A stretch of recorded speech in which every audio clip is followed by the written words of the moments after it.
Sudah disimak materi yang CI? Sekarang kita saksikan materi untuk Social Studies. Tada! Halo Ananda Primary 6. Pada pembelajaran IPS kali ini kita akan belajar di tema 5 tentang menganalisis posisi dan peran Indonesia dalam kerjasama di lingkup ASEAN. Sekarang Misri akan menjelaskan mengenai posisi dan peranan Indonesia di bidang ekonomi dalam lingkup ASEAN ya. Nah, yang pertama adalah menjadi anggota Koperasi ASEAN.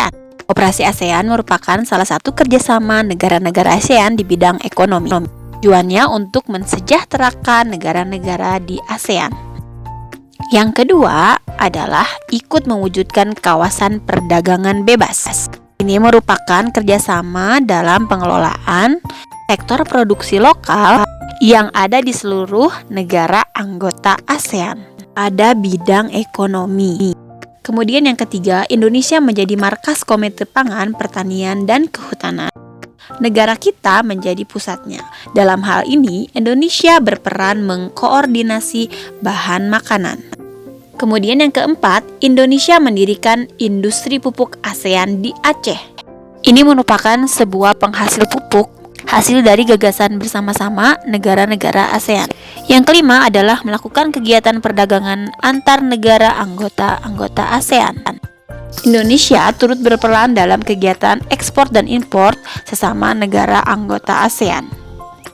Terakhir, Indonesia turut menyukseskan Tahun Kunjungan ASEAN. Kunjungan ASEAN ini merupakan ajang promosi negara-negara ASEAN dalam bidang kepariwisataan. Misri akan menjelaskan mengenai ekspor dan impor. Suatu negara tidak mungkin mampu menjalankan perekonomian dalam negeri tanpa bantuan dari negara lain. Oleh karena itu, negara-negara di dunia melakukan kerjasama dalam bidang ekonomi. Salah satunya melalui kegiatan ekonomi perdagangan ekspor dan impor. Ekspor merupakan kegiatan pengiriman barang ke luar negeri. Orang yang melakukannya disebut eksportir, sedangkan impor merupakan kegiatan memasukkan barang dari luar negeri. Orang yang melakukannya disebut importir. Nah, barang yang diperdagangkan dalam kegiatan ekspor impor disebut sebagai komoditas. Paham ya? Oke, selanjutnya kita lihat ke komoditas ekspor. Komoditas ekspor Indonesia dibagi menjadi dua. Yang pertama, komoditas utama, contohnya saja tekstil dan produk tekstil, elektronik, karet dan produk karet, sawit, produk hasil hutan, alas kaki, otomotif, udang, kakao, dan kopi. Sedangkan komoditas potensial adalah kulit dan produk kulit, peralatan medis, tanaman obat, makanan olahan, ikan dan produk perikanan, kerajinan, perhiasan, rempah-rempah, dan peralatan kantor. Berikut ini Misri berikan contoh komoditas-komoditas ekspor beserta negara-negara tujuannya.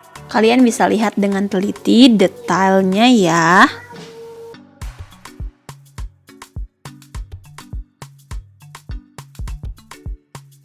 Nah, selanjutnya adalah komoditas impor.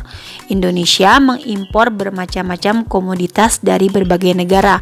Contohnya, mesin-mesin, pesawat mekanik. Yang kedua, mesin atau peralatan listrik, plastik, barang dari plastik, besi dan baja, bahan kimia organik, kendaraan dan bagiannya, gandum dan kapas. Nah, selanjutnya kita akan belajar mengenai masyarakat ekonomi ASEAN atau disingkat dengan MEA. Kalian pasti pernah dengar ya, MEA adalah sebuah sistem perekonomian yang melibatkan kerjasama antar negara-negara ASEAN. Sistem ini mengakibatkan adanya pola perdagangan lebih bebas di antara negara-negara tersebut. Dalam bahasa lain, MEA dikenal dengan istilah AEC atau Asian Economic Community. MEA sendiri dibentuk dengan tujuan sebagai upaya dalam membantu pertumbuhan perekonomian negara ASEAN, sehingga setiap negara ASEAN yang ada mampu memiliki perekonomian yang stabil, makmur, dan juga berdaya saing. Nah, MEA ini memiliki pengaruh bagi seluruh negara di ASEAN, yaitu dengan diterapkannya MEA, peluang tenaga kerja asing untuk mengisi berbagai jabatan serta profesi di Indonesia akan semakin terbuka. Begitu pula sebaliknya, tenaga kerja Indonesia juga memiliki peluang yang lebih besar untuk bekerja di negara-negara anggota ASEAN lainnya. Hal ini menandakan bahwa kualitas produk dan sumber daya manusia Indonesia harus terus ditingkatkan agar mampu berpartisipasi bersama serta memiliki daya saing dengan tenaga kerja asing. Nah, MEA ini juga selain berpengaruh memiliki dampak. Dampaknya ada yang positif dan juga ada yang negatif. Kita bahas mengenai dampak positif terlebih dahulu. Dampak positif dari MEA adalah mampu membuka peluang lapangan pekerjaan yang lebih besar sehingga akan banyak tenaga kerja yang dibutuhkan. Dengan kata lain, hal ini juga membantu mengurangi angka pengangguran. Kemudian, MEA juga mampu menumbuhkan daya saing masing-masing negara ASEAN dalam bidang perekonomian. MEA memiliki dampak negatif, yaitu kalah saingnya tenaga kerja Indonesia dengan tenaga kerja asing. MEA mengakibatkan terjadinya perekrutan tenaga kerja asing oleh berbagai perusahaan yang ada di Indonesia. Hal ini dapat menyebabkan tenaga kerja lokal yang dari Indonesia tidak dapat tempat di perusahaan-perusahaan yang ada. Padahal jika tenaga kerja Indonesia diberikan ruangan untuk berkarya, bukan tidak mungkin mereka memiliki kualitas kerja yang lebih dari tenaga kerja asing tersebut.